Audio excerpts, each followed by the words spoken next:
Hello, good morning. Welcome to the West Yorkshire Football Show and our World Cup Daily Show, looking at all things 2026 World Cup.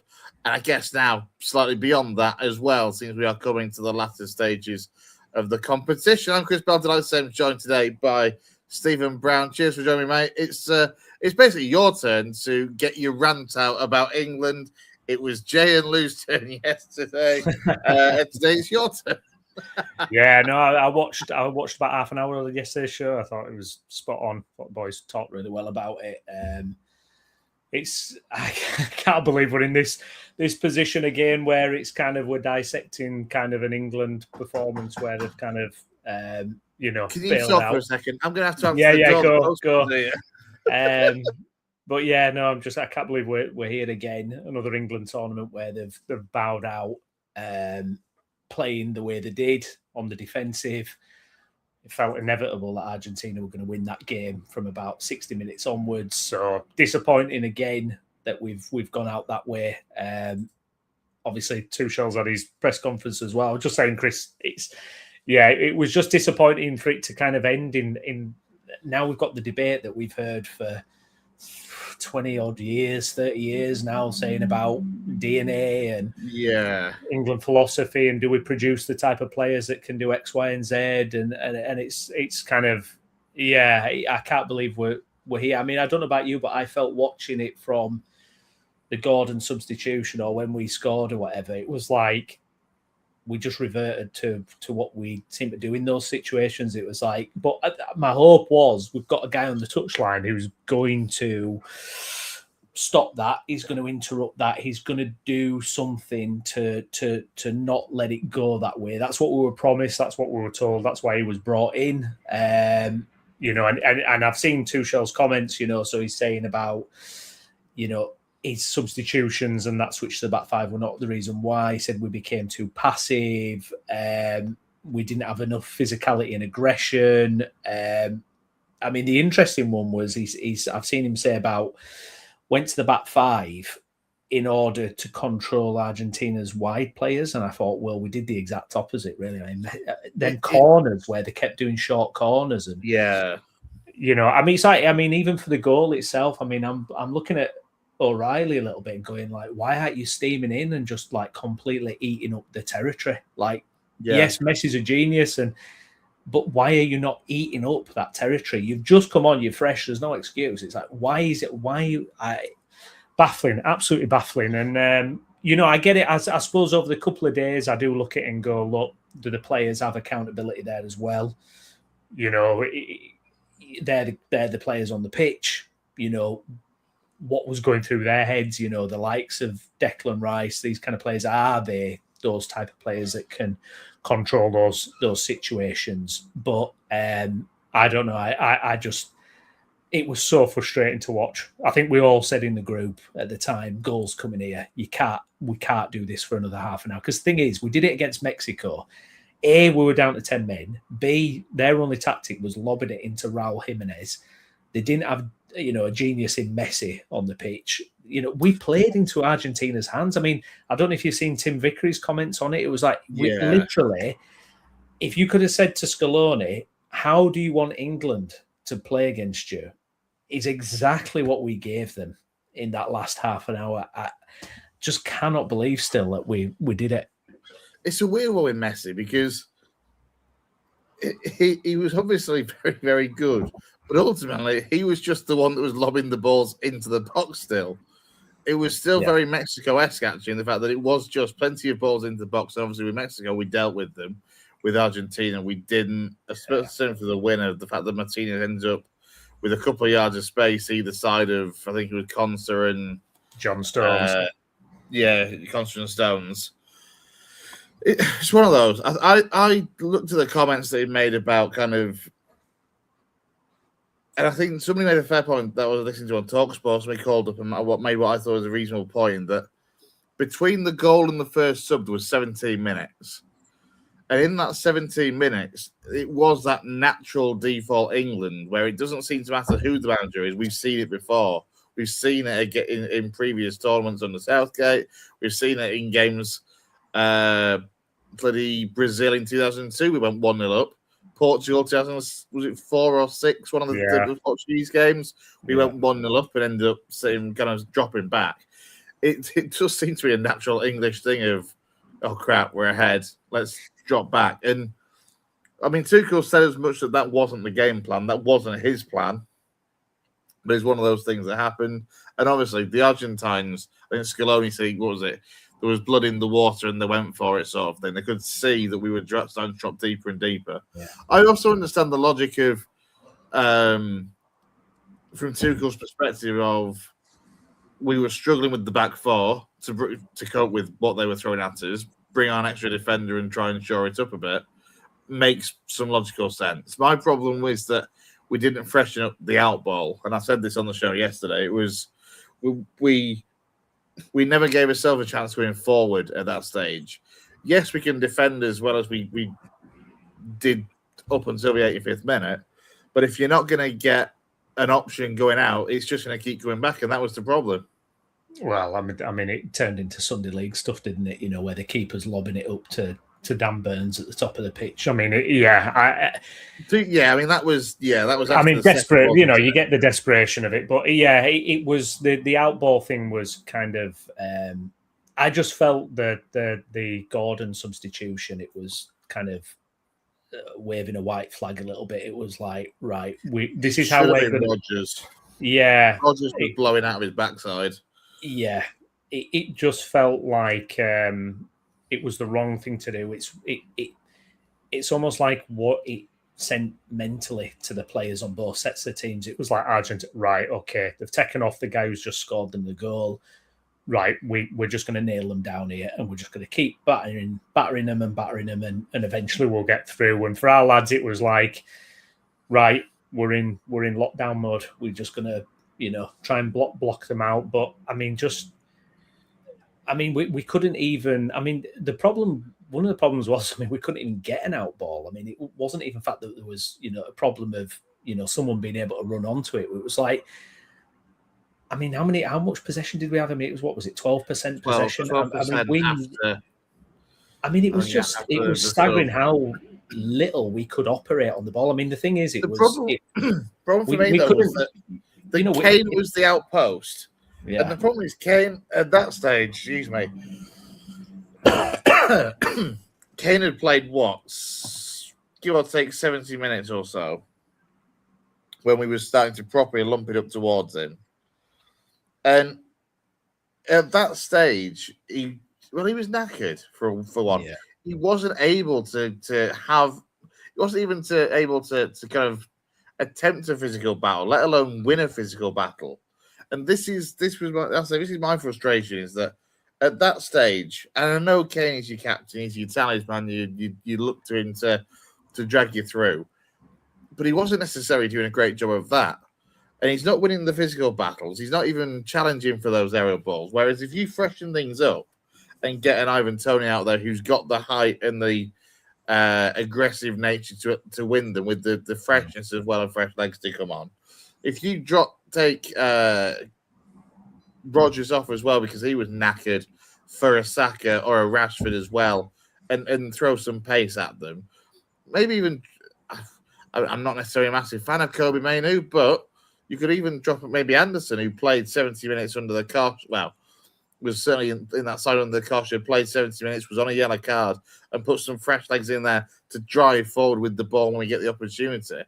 It was just that was my biggest irk. I understood the defensive side of things and bring on the defender, but we just never gave ourselves a chance to get out by freshening up the forward line. And I looked at it, and I think we'd made 3 subs. I can just find it now. Yeah, we made the Ezri Konsa sub for Gordon. Rice for Nico O'Reilly was a like-for-like in midfield, and then Dan Burn came on for Reece James to effectively go to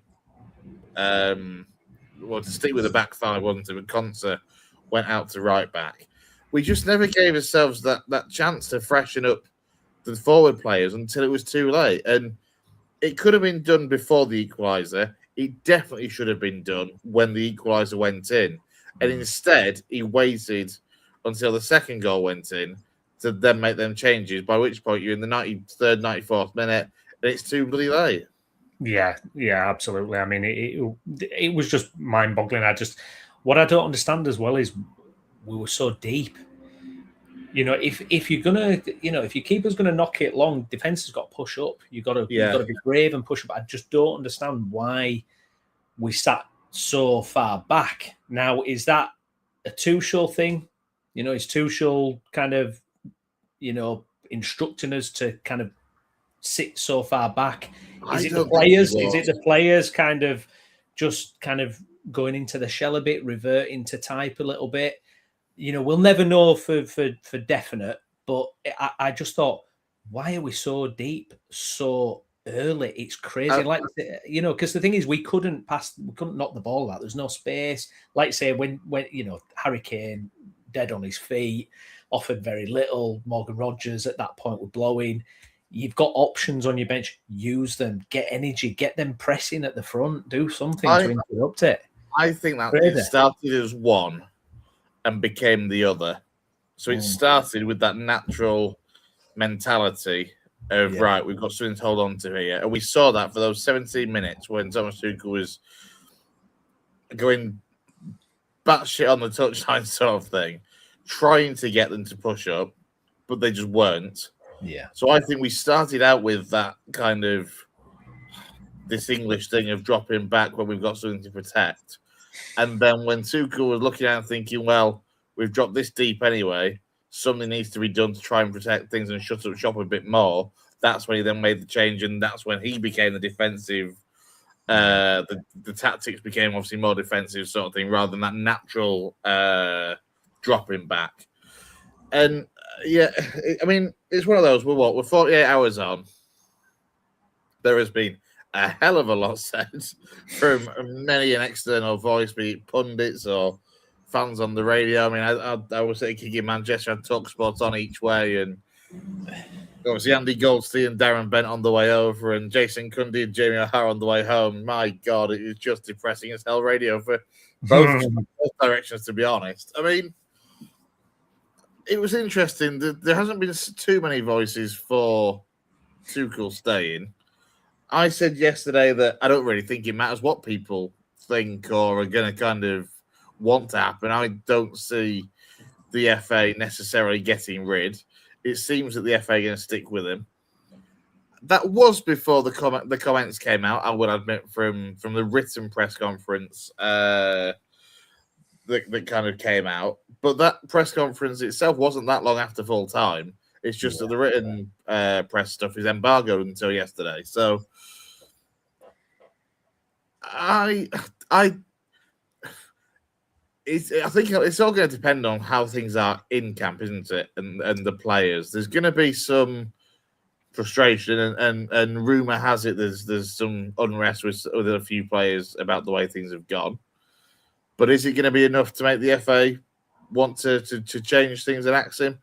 Would you get rid? Would you stick with him? Personally, I think I would be prepared to give him the Euros and go from there. What's your take? Do you know, it's one of those. If there were candidates, I am 70-30, I think there is a part of me that's like, well, if we made a change, it wouldn't be the end of the world. But at the same time, I am prepared to give him, I think, the Euros if the FA do so. Yeah, I guess probably the problem is other candidates.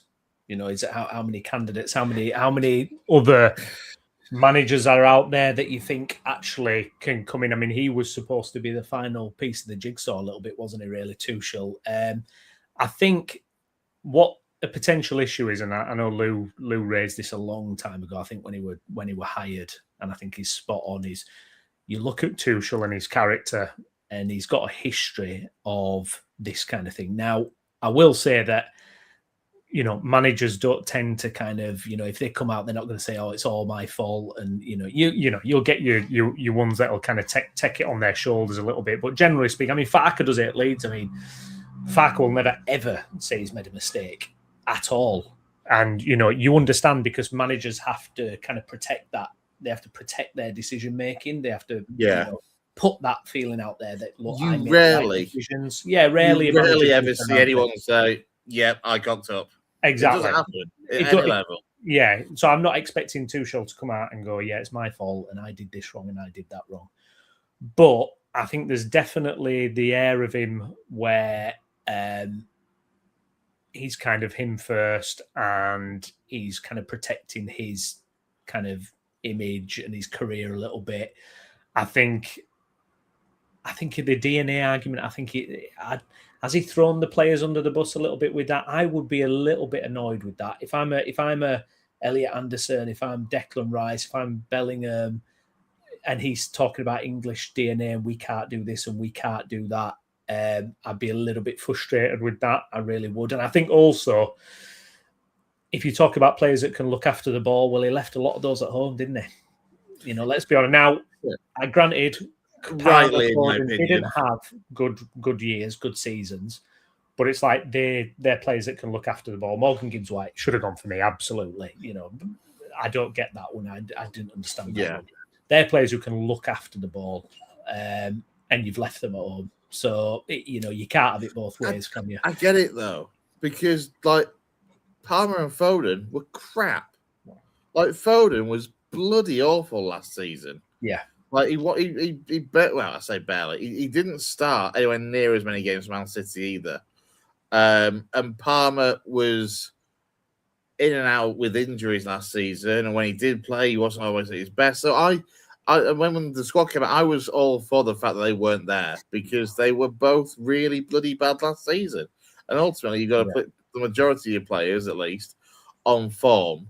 Morgan Gibbs-White is the one that surprised me, but again, it's there's no guarantees that in a World Cup environment he would be able to look after the ball because he's inexperienced and never been to a World Cup before. So there's a gamble in everything, isn't there? Well, I think that's where we're at now. Well, I liked it. I like the fact that he picked his own squad because we've seen a lot of England, and I think that is, and I think Southgate did a really good job. I think he struggled a little bit with Euro 2024 getting that balance because we had so many kind of similar players. It was like, right, we'll crowbar them all in, and I think Southgate kind of suffered a little bit, and we've seen that for years before where players get picked just on reputation rather than what they've actually done. And I like that Tuchel came in and kind of picked his own squad, but then it's, well, you built this squad. Did he not think there was going to be a time when you're coming up against a team that can look after the ball? You know, what was the plan? What was the thinking there? And then to go, oh, well, we don't have the DNA to kind of do that against these teams. It's so, so what was the plan? There's two sides to this for me, I think, though, because Christ, the whole and I said this earlier, like the DNA thing in our group. I said this in our group chat earlier. The DNA thing. This is nothing new. No. This England needing to. We don't have the DNA for keeping the ball and being a possession-based side against the best has been a thing for years. Like, we haven't won a knockout game against the top 10 ranked nation since 1998. Yeah. So there's nothing new. During the Southgate tenure and before that, it was, we need to sort England's DNA. We don't have the players to retain possession.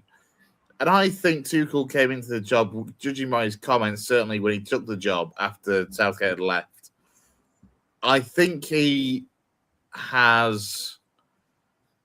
I don't think it's been anywhere near as simple as he thought it might well have been. Because you look at Tuchel at club level, his sides are pressing, they're on the front foot, they're aggressive, they're attacking, the what you want an England side to be fair to him. And I think he's slightly underestimated the task at hand in terms of trying to put that sort of style onto an international side when you only see them for a fortnight every couple of months compared to day in, day out on the training ground. I think he has underestimated that. And I think that's why we've gone through this whole tournament, Jay and Lou especially, of, well, what is our style? How do we play? Like, it's all been about moments rather than styles of play or whatever for the entire tournament. And I think that is a culmination of the fact that he's still not able to get this squad kind of, it's one thing to be able to dictate the ball against your Ghanas and your Panamas, but it's a whole different ball game, quite literally. to do that against an Argentina or a Spain or a France or whatever if we'd have made the final, isn't it? So I think he's slightly underestimated, or certainly when he took the job, I think he underestimated just how hard it is to try and implement a certain style of play on a national team when you don't get them week in, week out.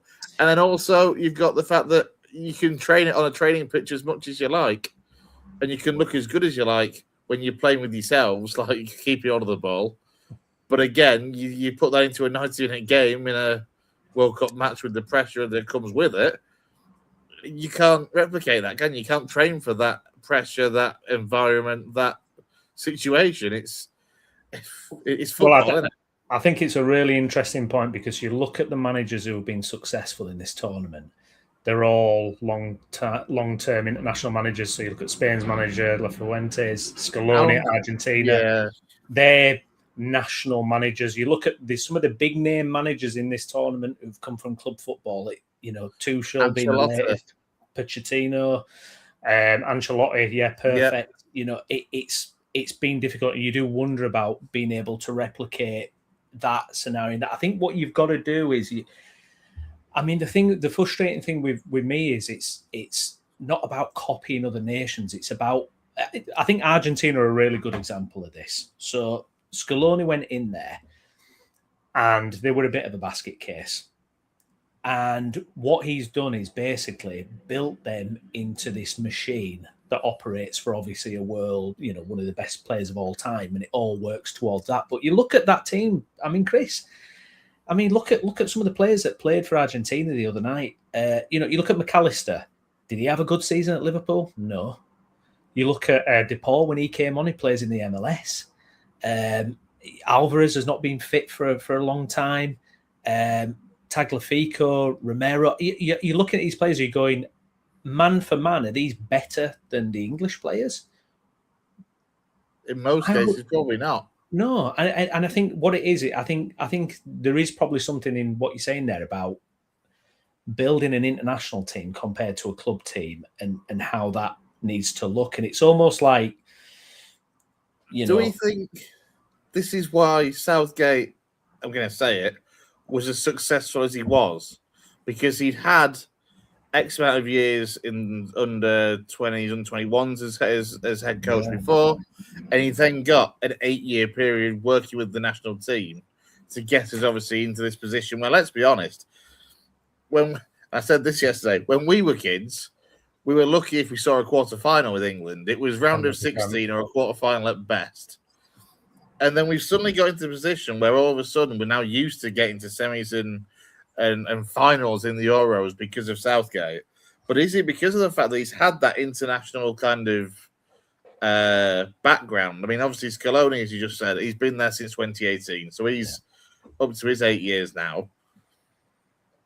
And is this where... you talk because you don't find elite managers in international football generally, you don't find those regarded as elite managers in international football because the elite manager, the elite end of the game is always club football. Yeah. So when it comes to your internationals, and you've got the likes of Scaloni that's been there for a long period, and I think he might have been with the Argentine under 20s or something before that. Yeah.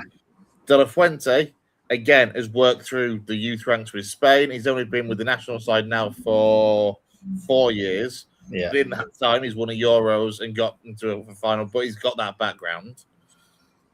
Where's the English? Where's the man? Lee Carsley, is it? Step up, Lee Carsley. But the thing is, looking at those examples, what I will say is, do you remember the first game that Lee Carsley had after Southgate? Yeah. And everyone was saying, "Oh, we've got to get he literally played everyone. Like there was Foden, Palmer. He got all the attacking players that everyone wanted to see into a side in a friendly. And I think we lost 2-0. We were terrible. Yeah. We were bloody awful and lost 2-0. And everyone suddenly realised that, maybe you can't just put the most attacking players into an England side and hope for the best then, eh? It's a weird one. It's such a weird one as to how we are now because we've got the elite manager, but he doesn't have the international experience. The only way he's going to get that is to give him time, but everybody wants him gone now because he's failed at the first hurdle. No. I think my fear with Tuchel is, if you look at his kind of past record, he does blow up, doesn't he, at places? It always goes tits up, doesn't it? And look, most managers it will wherever, but he seems particularly explosive. I do just want to say about Southgate as well, because it's really interesting with Southgate, because I think, you look at how we played in Qatar. Yes, we lost to France, but it wasn't like that. It was a good ding-dong of a battle. And we were better in that France game. We were better in that France game. And that was kind of, because I remember, we weren't clamouring for Southgate to go after that, because it was like, we missed a penalty and it was like, what can we do? And then Euro 20, what I don't understand is what happened then to Euro 24, because we were so poor in that tournament. Yes, we got to a final, but it was like, I'll never quite understand why it got to the stage where it was so bad.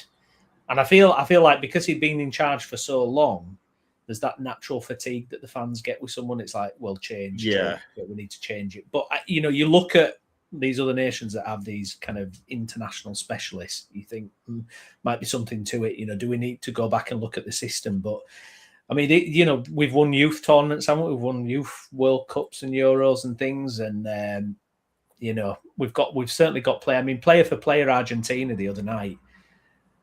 You're looking at it going, I mean, how many players would you swap? Yes, they go to another level when they put on the Argentinian shirt, but yeah, I don't know. It's a strange one, isn't it? It's a real strange one. It seems like it's complicated. There's a lot of factors to it. I do think ultimately Tuchel, he's disappointed. I think he has. He's certainly failed, and I think to kind of throw out the DNA stuff and all that, I think it's. Yeah, it's not for me. I get it. I can see why people, think it's an excuse, but at the same time, as I say, like there's a reason it keeps cropping up. There's a reason that we've been through.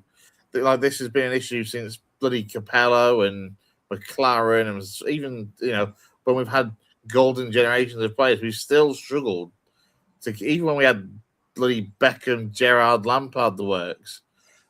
Still struggle to keep all the ball after going ahead. It's a problem that we don't produce that player in front of the back four that is, Rodri-esque. Is that the problem? Like do you remember that Euros when Roy Hodgson was in charge and Pirlo just like orchestrating everything? We managed to get to the penalty shootout, but it was like that was a typical England game. We were just backs to the wall, couldn't get out, and Pirlo was just everywhere dictating. It's like feels like almost we never produce a world class player. I mean, Rice is obviously fantastic at what he does, but on the ball he's not amazing. The problem with Rice is that since he's gone to Arsenal, he's probably become less of that holding mid, that city midfielder, and has become more dynamic in his game, which you look at and think, oh, that's a good thing for England too. Yeah. But is it a good thing for England actually? You're right. Where is our Rodri? Where's our Claude Makelele of back in the day? Where's our Elliot Anderson? I mean, is he that mould? He plays a bit further back. He's not like an attacking midfield. It feels like he kind of, or is he more like the 8? To me, it feels more like an 8 than a 4. And I think, look at Euro, whatever it turned out to be in the end, 2021 because of COVID. Yeah. Calvin Phillips was that linchpin. And he had he got rave reviews of that tournament. Everyone was mightily impressed with how he'd done. I think he was probably England's best player in that entire tournament. Yeah. And what was his role in the England side? Exactly that, wasn't it? Yeah. And let everyone else do their jobs, and you just sit in and protect, do your job and protect. I used to joke. I was like, when Calvin Phillips doesn't play for England under Southgate, we're not the same team. And he obviously didn't play in Qatar by that time. He'd already kind of been on a decline. But at that period, that 2020, the way he was playing for Leeds, going into that England team, he was the only one. I mean, that is why he got to that. I mean, if you just said 2 years prior to that, Calvin Phillips playing for England, you go, what? But there was we don't have any specialists, do we? I mean, I'm trying to think now, who do we have? Who does that now? And, you'd struggle to I mean, I can't think of really anyone. You could maybe say Adam Wharton, but again, he's a bit more like Elliot Anderson in that he can also bring it forward as well. Just want to quickly mention Michael's comments because he's been commenting like a demon, and thanks ever so much for joining us, Michael. He said, "Morning, guys." He said, "I think Tuchel did well enough to reach a semi or quarterfinal of the World Cup. For England is the bare minimum, though. England don't have a divine right to win. In world rankings, England currently fourth. Top four in the world all reached the semi-final stage. Argentina, Spain, France, and England in those orders. Tuchel adopted similar tactics with Chelsea in the Champions League final in 2021 against Manchester City, which proved to be successful. England, the current holders of the Under-21s title, won in 2025, and back-to-back winners, as we also won it in 2023. This is the thing, we have, as you mentioned, that good record of winning youth competitions, and I've seen quite a lot of youth football over the years. Some of the players that come through, the talent is there. It's just transferring that and finding the right key players, because you look at us going forward, and the two things we need potentially, as we just discussed, is that that sitting midfielder that's going to do a job, and we also need to find that future number 9 as well. But that is a whole new discussion that we came on to yesterday. To be fair, in a couple of words, will Tuchel be in charge of the Euros in 2028? Yes, I think he will. They extended his contract before. Yeah, I think he absolutely will. He'll get another bite at the the FA aren't going to wilt under the pressure, are they, at this rate? It looks like. No, I don't think so. Unless something blows up. Yeah. You never know. And as I say, if it does, it'll be with the players. And I mean, he's got a job on his hands, because he's got to then look to the future to be able to incorporate the likes of Foden and Palmer and Alexander-Arnold again, players that he kind of not froze out as such, but obviously didn't select this time around. Did Capello get what Capello got 2010, and then was it such a disaster we bumped him off, or what? Because he didn't get 2012, did he? Because it was Hodgson. But what happened with Capello? He got, because I'm trying to think, because he only got one World Cup, didn't he? And obviously he came with, like, the Don, wasn't he? Unbelievable reputation. So he got a couple of tournaments because he was appointed on the 14th of December 2007. Oh, we didn't qualify for Euro 2008, did we? That was it. We didn't qualify for 2008. So he replaced McLaren after McLaren failed to qualify us for 2008. Which means that he'll have taken us into the World Cup in. So he'd have had 3 years then before. Well, nearly 3 years. Yeah. Before the 2010 World Cup. Yeah. And he then, let me just double check this. So he resigned on the 8th of February. Oh, according to Wikipedia, so pinch of salt slightly, but he resigned on the 8th of February following the FA's removal of the captaincy from John Terry because of the whole Anton Ferdinand situation at the time, of course. I wonder how we'd have done. I wonder how we'd have done in 2012 if Capello had have. I mean, don't get me wrong, it wasn't glittering under Capello in 2010 by any stretch. But you do wonder, because I remember. Do you know what I remember? There was a friendly, we beat Spain 1-0, and Jack Wilshere was unbelievable. And it was like, oh, we might be doing something here. And it was Capello, I think, was still in charge. And then it all fell apart. So yeah, it would have been interesting to see what we'd have done after that. But yeah. But I think Tuchel will get the next one. And yeah, he's got to show that he can. He's got to show that, look, we can't have that again. We just can't do. I mean, the thing is, I just want to, if you're going to lose it, just I don't know, just have a go. Have some guts, and have some guts. Go out. I mean, like Cape Verde went out against them in a more kind of bloody admirable way than England did. Do you know what I mean? Have some balls. Yeah. Like, just go for it. Just like I don't care. It don't have to be pretty. I'm not bothered about that. I'm just bothered about us not just surrendering. Yeah, it's one of those. Like it had. I mean, the thing is, obviously, nobody would have batted a bloody eyelid if it had worked. If we'd have somehow held on and got that 1-0 over the line, nobody would have given a flying doodah, would they? Ultimately, because football fans. That's what we are. Nobody would care if we went out. It's the fact that we went out in that fashion that's obviously done it. Let's move away from England then. We suspect, obviously, that things are going to pan out with Tuchel and whatnot. Obviously, he's got one more game at this World Cup that absolutely everybody's looking forward to. I say that tongue-in-cheek. I am, of course, referring to the fact that we've got a third-place playoff tomorrow. Yay! Against the French as well. Now, a mate of mine has watched so few of these third-place games, he was like, oh, when did they bring them in? Genuinely, I Googled this yesterday, 1930. There's always been a third-place playoff from the very first World Cup held in 1930. Belgium wasn't it last time? We lost to Belgium, didn't we? We did, yeah. I can't remember what the score was, but we lost to Belgium to finish fourth. Do you know if you're like Kobe Mainoo and suddenly you get a start in the third place playoff, or these things? I mean, how annoyed are you if the players have got to be screaming to go back. I mean, the season starts in a month, 4 weeks, and it's season's kicking off again. It's like, oh, it's awful. It's just you're pulling your hair out playing in that game. I mean, to make matters worse as well, it's the French who've looked very good and love nothing more than getting one over England when they can. Yeah. I mean, they'll be probably relaxed. I don't know if they'll make changes. You'll probably see Cherky and whoever else, and they'll still be fantastic. And I won't be watching it. I absolutely will not be watching it at all. Didn't watch the Belgium one. Won't be watching this one. Just no interest at all. I suspect that morbid curiosity will get the better of me, and that I will be tuning in to see. To be fair, to see a few things. What all the punditry's like before and after, obviously, will be all Tuchel related. And I think that'll be interesting. Also, I think it will be interesting to see what he puts out there. Or more a case of which 11 players put the hand up and say, yeah, go on, then I'll play. And which ones are like, no, you can absolutely go suck yourself.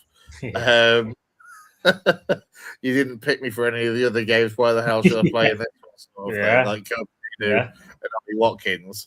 The one thing I will be surprised to see is if all of Kane, Bellingham, and Rice were to start. I can't see it. No. I think they've earned the rest as well. I think if any of those three start, there'll be a club manager on the phone wanting words, put it that way. But then you're right. It is that thing, though, of how does a player that's been frozen out, well, not frozen out, but that hasn't really kicked a ball so far, feel about being put in for this one? It's a very good point. And all that is what will lead to a 4-0 France win. Let's touch on Sunday's game. All Spain, aren't we? Yeah, I think so. I think I'm looking forward to this. I mean, just if you kind of remove the England factor and the fact that it could have been us, no, I think it's going to be a fascinating game. I think Spain absolutely will not do obviously what we did. I guarantee if Spain go 1-0 up, Argentina will not get back into that game. I don't care if Messi's on the pitch. Spain will lock that down. Argentina have something special about them. I think it'll be Spain, though. I don't see Argentina retaining the World Cup. I mean, that's so hard to do. I don't see them doing it. Obviously, they've got the genius, one of the world's best players ever. For me, I think he's the greatest of all time. And I think if he can do it, if Messi can do it, then I think he's cemented his reputation as the greatest of all time. I wouldn't rule out Argentina, but I think Spain are a much, much better team than them. And I think Spain, it feels to me like it's set up for Spain. I mean, what have they conceded? 1 goal? Yeah. It's ridiculous. They're miles. I mean, this is the thing. If England had got through, I think we'd have been passed off the park, to be honest. But, I think Spain all the way. And they'll be worthy winners, I think. The way they dispatched France was so impressive. I mean, phenomenal. So, they fully deserve it if they do it. I think Argentina really up against it. After the banner on the pitch at full time from the Argentines, they can go and fuck themselves. So it's all about Spain. all day. I'll be getting my sombrero. That's Messi getting a sombrero. I'll be getting my paella on for tea, and a couple of San Miguel's and other Spanish items are available. Do you know what? I want to mix up a jug of sangria. What's even in it? Wine and fruits. What do you think of Messi though? Like, just in terms of, if you take the emotion out of it, like when you watch him as a player, I mean, what He's is not about bad, Messi? is he? But it's like every decision he makes with the ball, and like his kind of execution as well is like always spot. It's like it's ridiculous. Even his wrong decisions he gets away with, like that bloody red card that he should have had in one of the previous rounds. Like, yeah, it could have been different, couldn't it? If that should have been, that was dodgy, wasn't it? That was dodgy. Got away with that. Did he not foul Spence as well in the build up to one of the goals? Anyway, I think there were question marks about it. A little rat boy. There we go. That's my take on Messi. Little lousy rat boy. Right, on that bombshell, it's probably time for us to hand over, because you and Jason Booker are going to be on to the proper stuff. Back to the proper stuff now. Yes, talking all things Leeds United, and quite a bit to talk about, I guess, for you guys on your show. Exciting stuff. New signings, potential new signings. It's looking very positive at the minute. So can't wait to get on with Jay and have a little chinwag about it all. Yeah, so you can join Browne and Jay literally from 11 o'clock. If you are watching us on YouTube, just go back to our channel page, pick up their stream, and you'll be able to join Browne and Jay with that one. Well, Browne, I'm hoping that you feel a little bit better, that this last 40 minutes of bit of a therapy session to get England off your chest has helped. How much do I owe you? I'll put the invoice in the post, mate. Invoice in the post. But yeah, thanks for joining me, mate. Thank you, mate.